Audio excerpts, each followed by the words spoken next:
How did a man, dismissed by his own son and left living in a ruined basement, expose a web of betrayal and greed that nearly cost him his life? When a trusted truck driver locked the doors and drove past my stop, I finally learned the truth behind my son's cruelty, and unleashed a reckoning that no one saw coming. What happened in that final night changed everything in our family and on our street. The water stains on my basement walls had become my calendar. 3 months since Hurricane Delilah turned my life upside down, and I could still trace the flood line with my finger. 4 feet of brown misery that had swallowed everything I owned on the ground floor. My name is Eugene Porter, though most folks call me Gene. At 61, I never imagined I'd be sleeping on a cot between exposed pipes, eating cold beans from a can, while my son Ethan drove past in his BMW without so much as slowing down.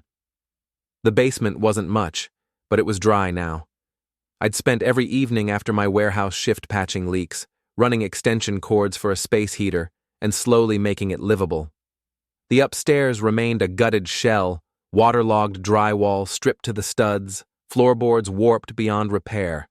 But this house on Ocean View Drive was mine, bought and paid for during 30 years as a maintenance supervisor before my forced retirement. Dad, you can't keep living like this. Ethan's voice echoed down the basement stairs as his Italian leather shoes clicked against the concrete steps. At 34, my son had inherited his mother Shelley's sharp features and cold ambition. His real estate business had taken off just as the coastal development boom hit our little town of Millhaven. "I'm managing fine," I said, not looking up from the pipe joint I was sealing. Water dripped steadily into a coffee can, my 4th leak this week. "Managing?" Ethan laughed, but there was no humor in it. "Dad, you're living in a basement with a bucket for a toilet. The whole upstairs is condemned. Just take the offer." He pulled out a manila folder, the same one he'd been waving around for weeks. Inside was a purchase agreement from Coastal Vista Development. Enough money to buy a decent condo somewhere inland, far from the $1-million lots that Ocean View Drive had become. "This is my home, Ethan. This is a ruin." His voice turned sharp. "Every other house on this street has sold. The Hendersons got out after the flood. The Kowalskis took their money and moved to Florida. You're the only one left, Dad. The only one too stubborn to see reality." I set down my wrench and finally looked at him. When had my boy's eyes become so cold? When had helping his father become such an inconvenience? "I built this house up once. I can do it again."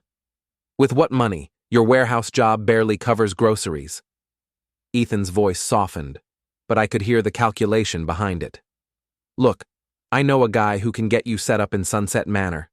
Nice place, 3 meals a day, activities, a nursing home, assisted living. There's a difference. The difference is you get a commission either way." Ethan's mask slipped for just a moment, and I saw something ugly underneath.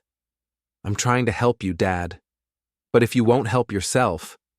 He left the sentence hanging and climbed back upstairs. I heard his car start, then the sound of gravel crunching as he drove away without another word. That evening, I walked the 6 blocks to Carla's diner for my usual coffee before the night shift. The place was a throwback to the 1960s, all vinyl booths and chrome fixtures, owned by Carla Truman and her husband Wesley. Carla worked the day shift while Wes drove truck for the shipping company that contracted my warehouse. "Evening, Gene," Carla said, already pouring my coffee. At 53, she had silver-streaked hair and kind eyes that had seen enough trouble to recognize it in others. I slid into my usual booth and caught fragments of conversation from the corner table, 3 men in expensive suits, huddled over blueprints and papers. "Last holdout on Ocean View. Foundation damage makes it easier. Hotel breaks ground in 6 months. One of them looked up and caught me staring. He was younger than the others, maybe 40, with the kind of smile that real estate agents practiced in mirrors. He whispered something to his companions, and all 3 turned to look at me. I felt heat rise in my cheeks as they chuckled among themselves. The old man in work clothes, drinking coffee he couldn't afford, living in a basement while his son tried to sell his house out from under him. I was their entertainment for the evening. "Don't mind them," Carla said quietly, refilling my cup. "Vultures, the lot of them." Outside, a horn honked twice. Wesley's signal that he was ready for the ride to work. I left $1 on the table and headed for the door, feeling those 3 pairs of eyes following me. Wesley Truman was everything Ethan wasn't: loyal, straightforward, and decent. At 56, he'd been driving truck for 20 years, and his weathered hands gripped the steering wheel with the confidence of a man who'd never missed a day's work in his life. "How's the house coming?" he asked as we pulled away from the diner. "Slow but steady." I unwrapped the ham sandwich I'd made for him, our daily ritual. Wesley always shared his thermos of coffee, and I always brought food. "Your boy still pressuring you to sell?" I nodded, staring out at the dark streets. "Every day." Wesley was quiet for a moment, navigating the turn toward the industrial district. "Carla heard some things at the diner today, about that hotel project." "What kind of things?" "The kind that make a man wonder why his own son's in such a hurry to cash out." Before I could ask what he meant, we pulled into the warehouse parking lot. The night shift was just beginning, and I had 8 hours of loading trucks ahead of me. But Wesley's words stuck with me as I clocked in and grabbed my first order sheet. Why was Ethan in such a hurry? The answer was waiting for me when I got home at dawn. Stuck in my front yard, like a knife through the heart, was a real estate sign. Coming soon, Ethan Porter Realty. My son had listed my house without my permission. I stood in my ruined front yard, staring at that sign as the morning sun bathed everything in a harsh, rust-colored light. The audacity of it stole my breath. Not just the assumption that I'd sell, but the public declaration that the deal was already finished. My phone rang. Ethan's name flashed on the cracked screen. "Dad, before you get upset..." "Get upset?" I kept my voice level, though my hands were shaking. "My house is listed for sale, and I never signed anything." "It's a preliminary listing, to gauge interest," his real estate voice, smooth and practiced. "I've got 3 offers already, all above asking. This is good news." "Take down the sign, Ethan." "Dad, be reasonable. The foundation is compromised, the electrical system is shot, and you're living in a basement. This isn't about the money anymore. It's about your safety." "My safety is my business." "Is it? Because Coastal Vista Development called me yesterday. They're moving forward with the hotel project whether you sell or not. Your property will be surrounded by construction for the next 2 years. No power, no water, no road access." The threat was delivered in that same smooth tone, but it was a threat nonetheless. Sell now or be forced out later. "I'll call you back," I said, and hung up. I yanked the sign out of the ground and threw it in my neighbor's abandoned driveway. The Hendersons' house had been demolished last month, leaving only a concrete foundation and a pile of rubble. The Kowalski's place across the street was boarded up, waiting for the wrecking ball. I was the last man standing on a street full of ghosts. That afternoon, I couldn't sleep. Instead, I sat in my basement office, a card table and folding chair next to my filing cabinet, and tried to make sense of the timeline. When had Ethan first mentioned selling? When had he started bringing buyers around? When had helping his father become a business opportunity? The answers were in my memory, filed away like evidence in a case I hadn't known I was building. It started 6 months ago, right after Shelley and I finalized our divorce. Ethan had been distant during the proceedings, claiming he didn't want to take sides, but the day after the papers were signed, he'd shown up with coffee and sympathy, and a casual question about my retirement plans. "You rattling around in this big house all by yourself, Dad. Ever think about downsizing?" I'd thought he was being thoughtful. Now I realized he was being calculating. The flood had been a gift to him. Suddenly his suggestion wasn't downsizing. It was rescue. He wasn't pushing me out, he was saving me from disaster. The narrative was perfect, and I'd almost bought it. My phone rang again. This time it was Shelley. Eugene, I just talked to Ethan. He's worried about you. He's worried about his commission. That's not fair. He's trying to help. Shelley's voice carried that familiar edge of impatience. At 57, my ex-wife had spent our entire marriage waiting for me to become someone more ambitious, more successful, more like the man she'd married in her imagination. The divorce had been inevitable, but the timing, right before the flood, had left me more isolated than I'd expected. Did you know he listed the house? I asked. He mentioned he was exploring options. Eugene, you can't seriously be planning to rebuild. The insurance money won't cover half of what you need. So I should just give up? You should be practical. Take the money and start over somewhere else. Somewhere you can actually afford to live. The conversation ended the same way they all did, with Shelley sighing and me feeling like a stubborn old fool. But as I sat in my basement, surrounded by the smell of damp concrete and the sound of dripping water, I realized something important. I wasn't being stubborn. I was being played. That evening at the warehouse, I found myself listening more carefully to the conversations around me. The night shift was mostly older guys like me, men who'd been downsized, restructured, or simply aged out of better jobs. They understood what it meant to lose everything you'd worked for. "Hey, Porter!" called out Vic Castellano, a forklift operator who'd been laid off from the shipyard. "Heard your boys got you moving to one of them fancy retirement places." The comment hit me like a slap. "Where'd you hear that?" "Around." Vic shrugged, but his eyes were sympathetic. "None of my business, but it's a shame.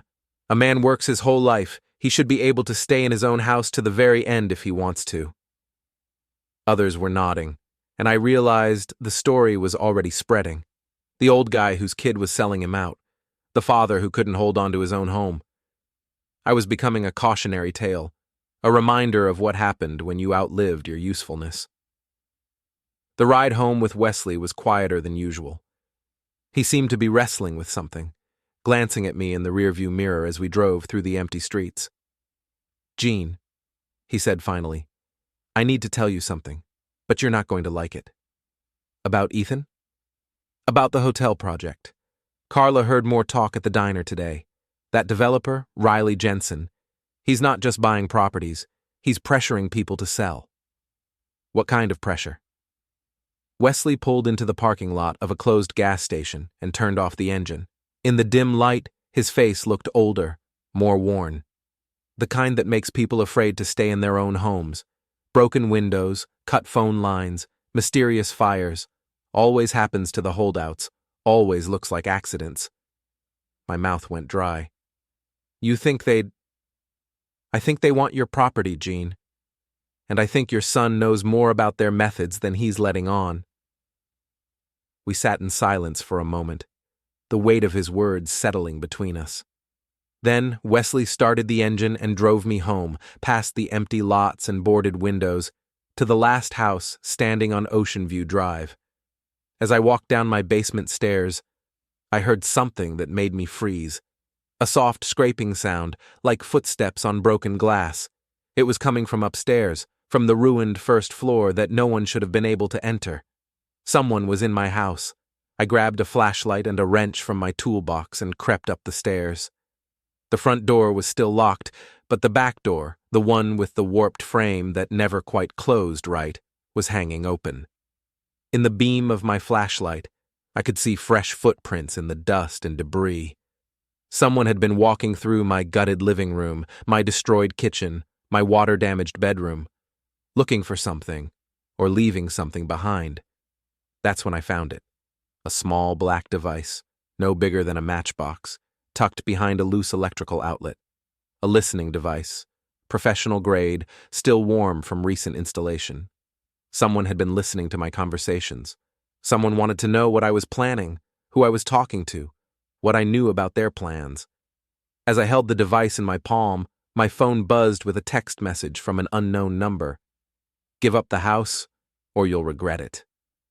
I took a picture of the device and the message, then carefully placed both in a manila envelope. For the first time since the flood, I felt something besides despair. I felt angry. The next morning, I did something I hadn't done in 30 years. I called in sick to work.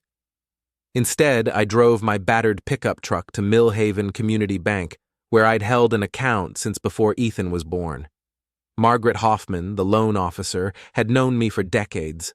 She was a small woman with steel gray hair and the kind of sharp eyes that could spot a bad risk from across the room.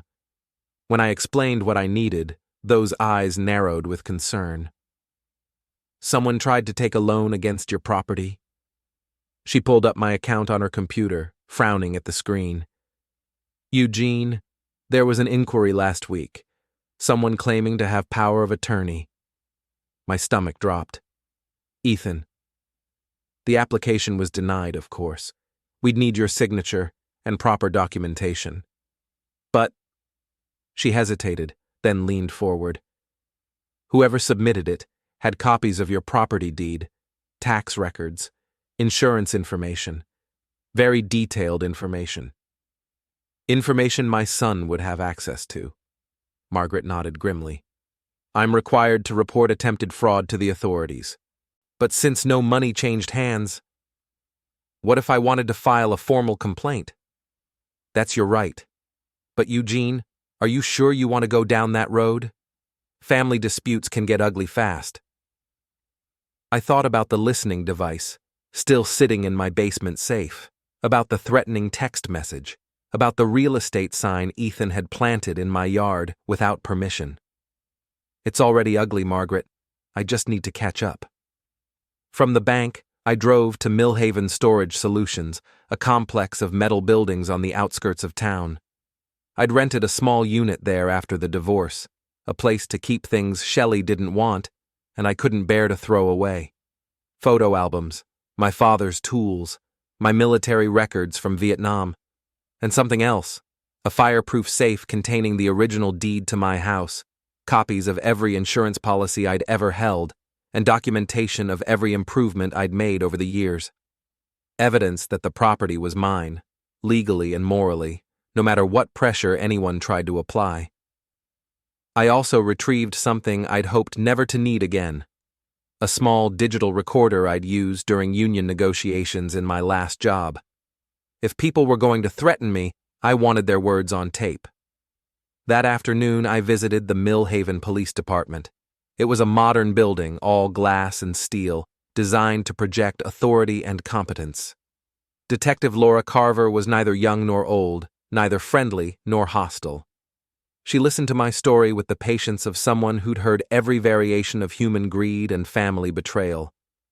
Mr. Porter, she said when I finished, I understand your frustration, but attempted fraud requires proof of intent to defraud. Family pressure to sell property, while unpleasant, isn't necessarily criminal. I showed her the listening device and the threatening text message. Her demeanor shifted slightly, becoming more attentive. This is more serious, she admitted.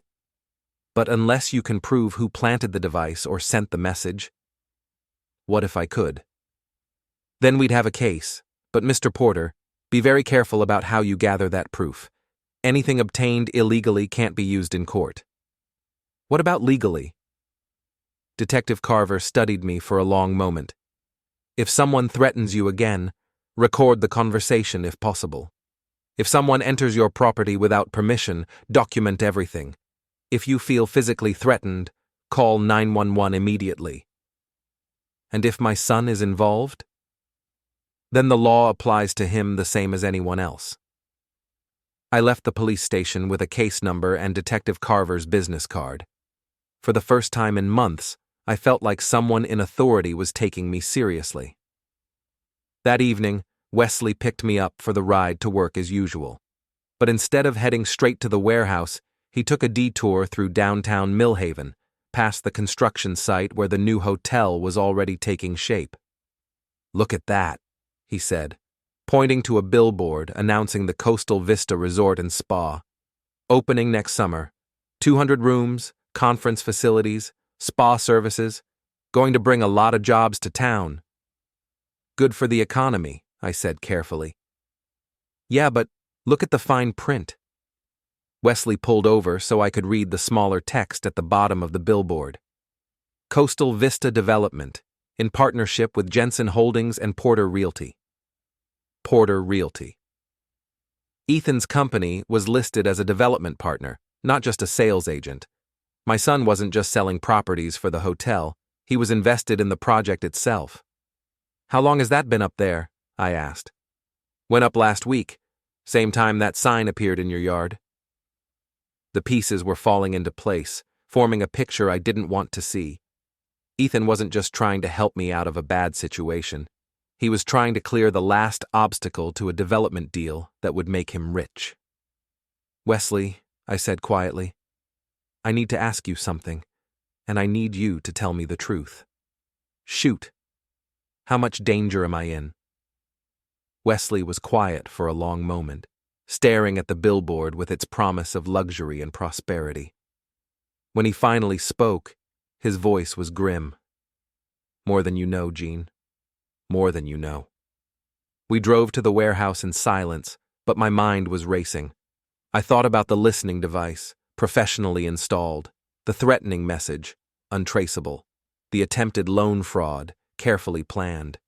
This wasn't the work of desperate developers or impatient investors.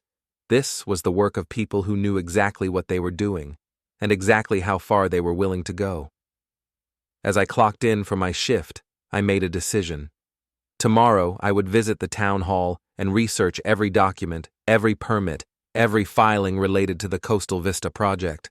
I would find out exactly what my son had gotten himself into, and then I would find out how to stop him. The night passed slowly, each hour marked by the steady rhythm of loading trucks and moving inventory. But as dawn approached, I found myself thinking about something Wesley had said. More than you know. What didn't I know? What was I missing?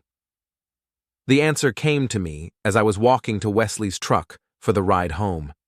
In the early morning light, I could see another billboard going up across the street from the warehouse. This one was smaller, simpler, but the message was clear. Ocean View Drive, future home of Coastal Vista Resort. Coming soon. Below the text was an artist's rendering of the completed hotel, a gleaming tower of glass and steel rising from manicured grounds. And in the foreground, where my house currently stood, was a circular driveway leading to the main entrance. They weren't just planning to build around my property. They were planning to build through it. My house wasn't just an inconvenience to their project. It was a physical impossibility, which meant they weren't going to stop at pressure and threats. They were going to do whatever it took to remove the last obstacle to their grand plan. As Wesley drove me home through the empty streets, past the demolished houses and vacant lots, I realized that Detective Carver had been right about one thing. I needed to be very careful about how I gathered proof. Because the people I was up against weren't just greedy, they were desperate, and desperate people were capable of anything. The Millhaven Town Hall was a brick building from the 1920s, all high ceilings and marble floors that echoed with the footsteps of citizens seeking permits, paying taxes, and occasionally demanding justice.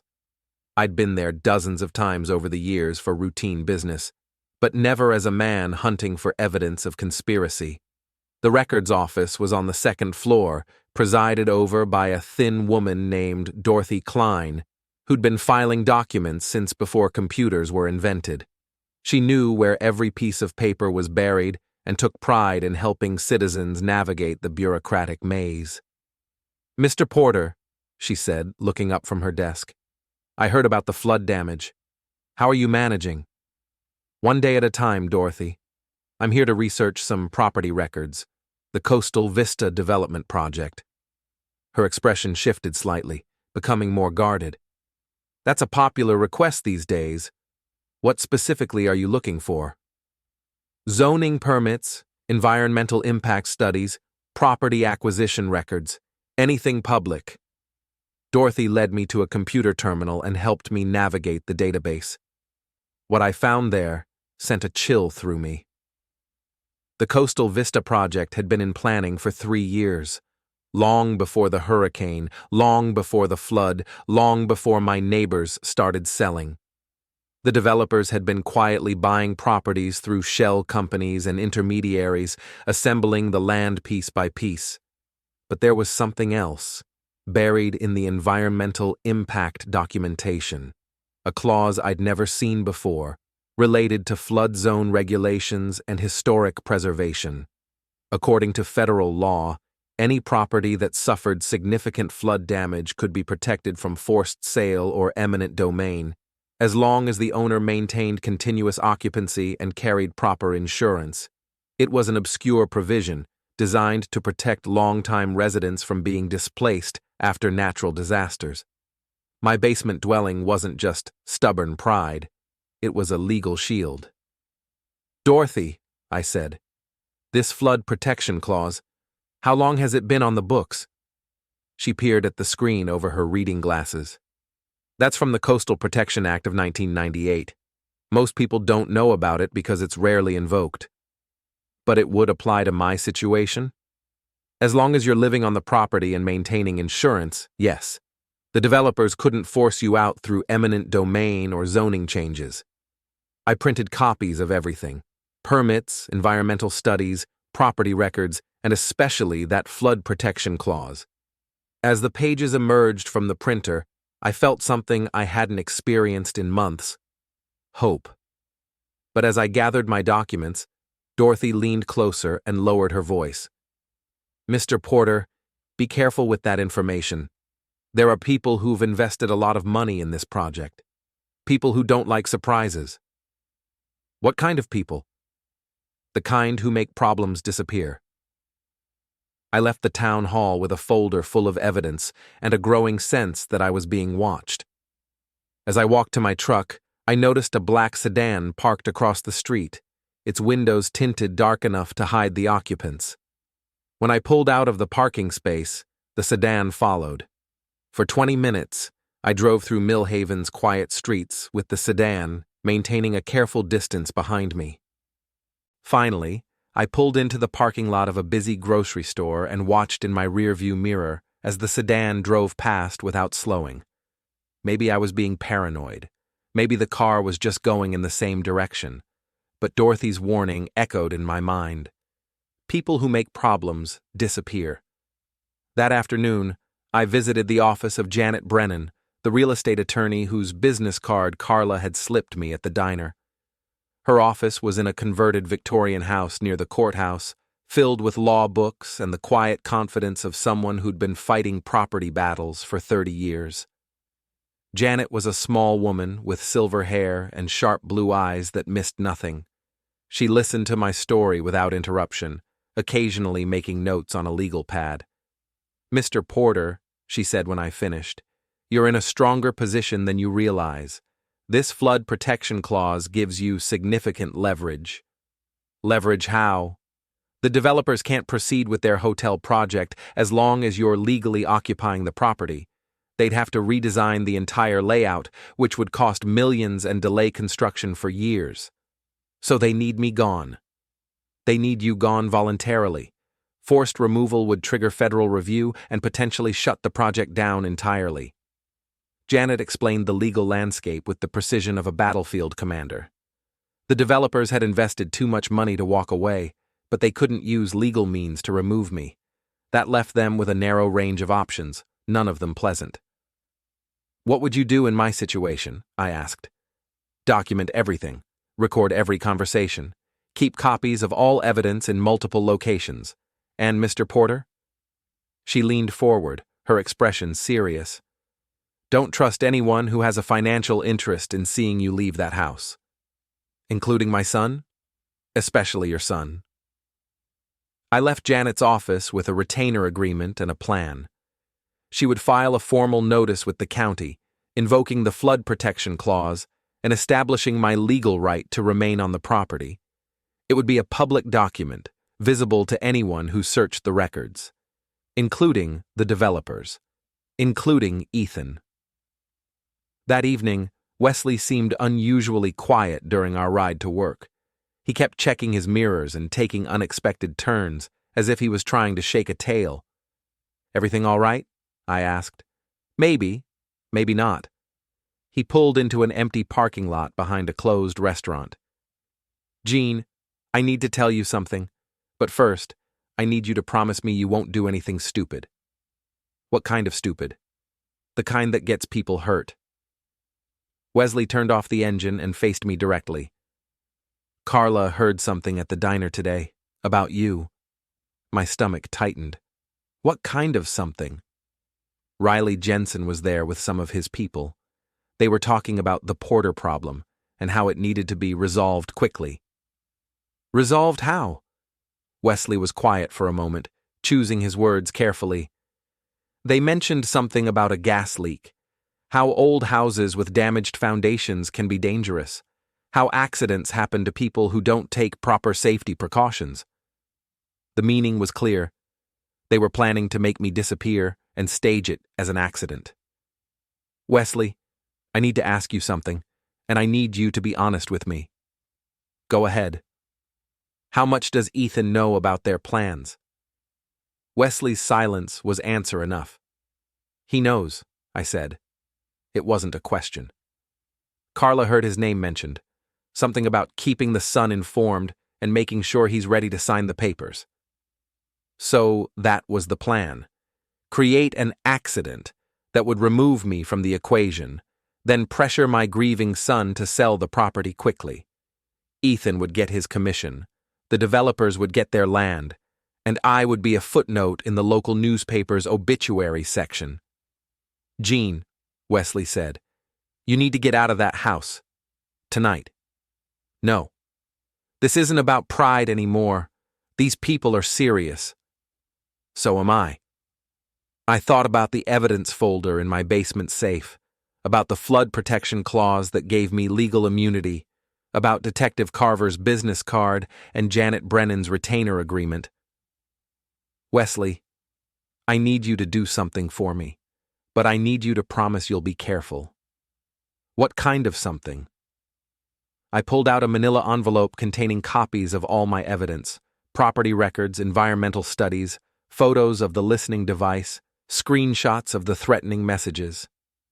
"If something happens to me, take this to Detective Carver.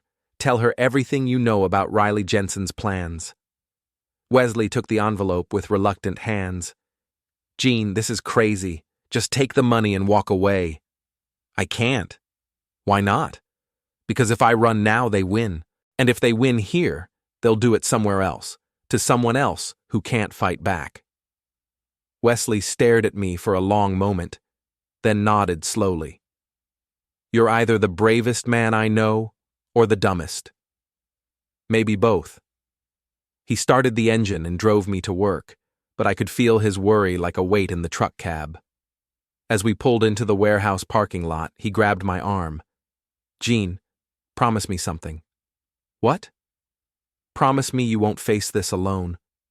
I thought about Ethan, who'd chosen money over family, about Shelley, who'd chosen comfort over loyalty, about all the neighbors who'd sold out and moved away rather than fight for what was theirs. I've been alone since this started, Wesley. I'm just finally ready to admit it. That night, as I loaded trucks and moved inventory, I felt a strange sense of calm. The worst had been confirmed. They were planning to get rid of me permanently. But knowing the truth was better than living in uncertainty. As dawn approached, I made my final preparations. I recorded a video message explaining everything I'd discovered, uploading it to a secure cloud storage account with instructions to release it automatically if I didn't check in within 48 hours.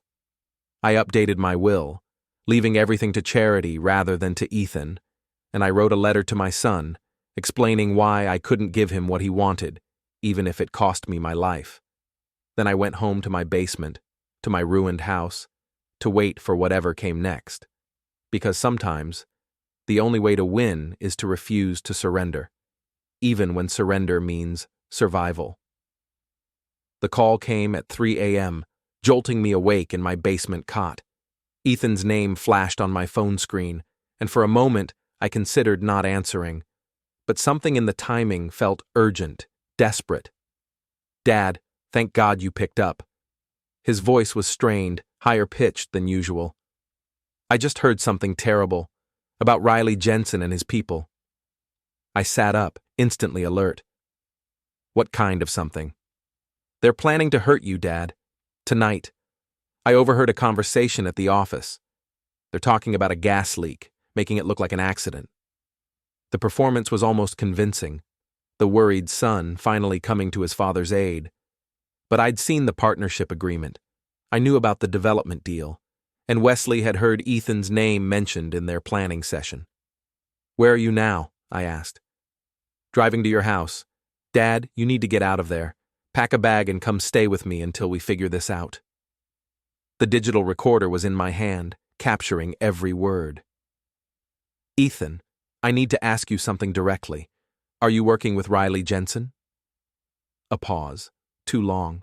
Too calculated. "Dad, how can you even ask that? You're my father." "That's not an answer." "Of course I'm not working with them. I'm trying to save your life." Another lie, smooth as silk.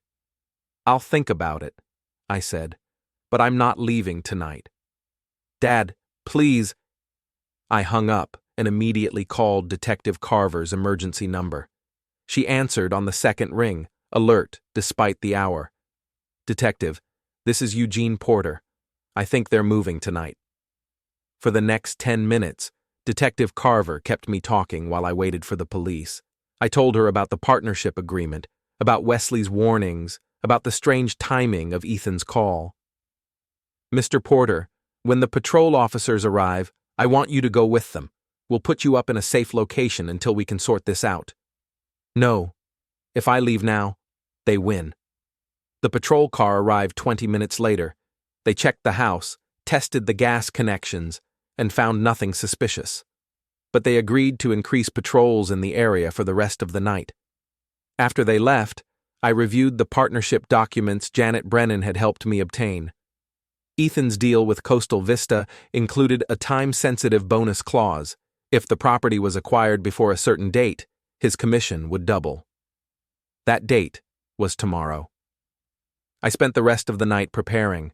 I copied all my evidence files to multiple USB drives, hiding them in different locations. I updated my automated message system, reducing the check-in window to 24 hours, and I waited. Dawn came without incident. As Wesley drove me to work that morning, I could see the tension in his shoulders. "Any word from your son?" he asked. "He called last night, warned me about a gas leak." Wesley's knuckles went white on the steering wheel. "Jesus, Gene, they're really going to do it." "Looks that way." "So what's the plan?" "The plan is to survive long enough to expose them, by giving them what they want, but not how they want it." That evening, I called Ethan back. "Dad, thank God. Are you ready to leave the house?" "I'm ready to talk, but not over the phone. Meet me at Carla's diner in an hour. Come alone." Carla's diner was busy for a Wednesday night. I chose a booth in the back corner where I could see both entrances. Ethan arrived exactly on time, looking nervous and checking over his shoulder. He'd lost weight in recent weeks, and there were dark circles under his eyes. "Dad, we shouldn't be here. If Riley's people see us—" "Sit down, son." He slid into the booth across from me. "Dad, I've been thinking about what you said, about not trusting me, and I understand why you'd feel that way. How ugly are things going to get, Ethan?" He met my eyes for the first time. "Very bad, Dad. These people don't take no for an answer. Riley Jensen and his investors have millions tied up in this project, and you're the only thing standing in their way. So they're planning to remove me." Ethan flinched. "Dad, don't say things like that." "Why not? It's true, isn't it?" He was quiet for a long moment. When he finally spoke, his voice was barely above a whisper. "I never wanted it to go this far. But you knew it would. I thought if we could just convince you to take the money." "We?" "Dad, I'm sorry. I'm so sorry. For all of it. The pressure, the lies, the partnership deal. I thought I was being smart, getting in on the ground floor of something big. But then they started talking about other methods and I realized I was in over my head. I pulled out a manila envelope and slid it across the table. Inside were copies of the flood protection clause, the environmental impact studies, and Janet Brennan's legal analysis. As long as I'm living on that property and maintaining insurance, they can't touch me. Legally, I'm untouchable. Ethan scanned the documents, his expression shifting from confusion to understanding. This means they can't use eminent domain or zoning changes to force me out. Their only option is to make me leave voluntarily, or make me disappear. I leaned forward. Ethan, I'm going to give you one chance to do the right thing. Help me expose Riley Jensen and his people, and maybe we can both get through this. I outlined my plan. It was dangerous, possibly reckless, but it was the only way to force the truth into the open. Dad, this is insane. If something goes wrong, then at least I'll face it head-on instead of hiding. Ethan looked up at me with something I hadn't seen in his eyes for years. Respect. What do you need me to do? The Millhaven Neighborhood Association meeting hall was packed. Reporters, city officials, and curious residents filled every seat, drawn by the mysterious invitation promising revelations about the Ocean View Drive development. Riley Jensen stood at the podium, confident and smiling. Tonight marks a historic moment for Millhaven. The final property acquisition for the Coastal Vista Resort has been completed. He clicked a remote, displaying architectural renderings.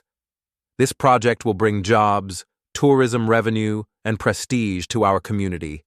And now I'd like to introduce Ethan Porter of Porter Realty, the son of our final property seller. Ethan walked to the podium, the manila envelope in his hands. Thank you, Mr. Jensen. I do indeed have an announcement about my father's property. He paused, then looked directly at Riley Jensen. My father will not be selling. The room erupted. Riley's smile vanished. Furthermore, I have evidence that Coastal Vista Development has engaged in fraud, intimidation, and a coordinated plot to permanently remove an obstacle, Ethan said. He held up the digital recorder. This contains recordings of conversations discussing plans to make my father disappear and disguise it as an accident. You have no idea what you're doing, Riley snapped. Actually, I said, stepping forward from the back, he does. I walked down the aisle carrying my briefcase. My name is Eugene Porter. I am submitting evidence of a coordinated scheme to defraud property owners and unlawfully eliminate opposition for a hotel development. I handed documents to Detective Carver and the press. Evidence of attempted loan fraud, electronic surveillance, threatening communications, and most importantly, legal proof that under the Federal Coastal Protection Act, my property cannot be seized through eminent domain as long as I maintain occupancy following flood damage. I looked at Riley Jensen. Your hotel project is finished. Riley lunged toward me, but officers restrained him. Detective Carver produced handcuffs. Riley Jensen, you're under arrest. As the handcuffs clicked, I pulled out one final document.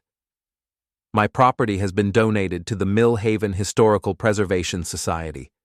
It will be restored as a museum, a memorial to families displaced by predatory development.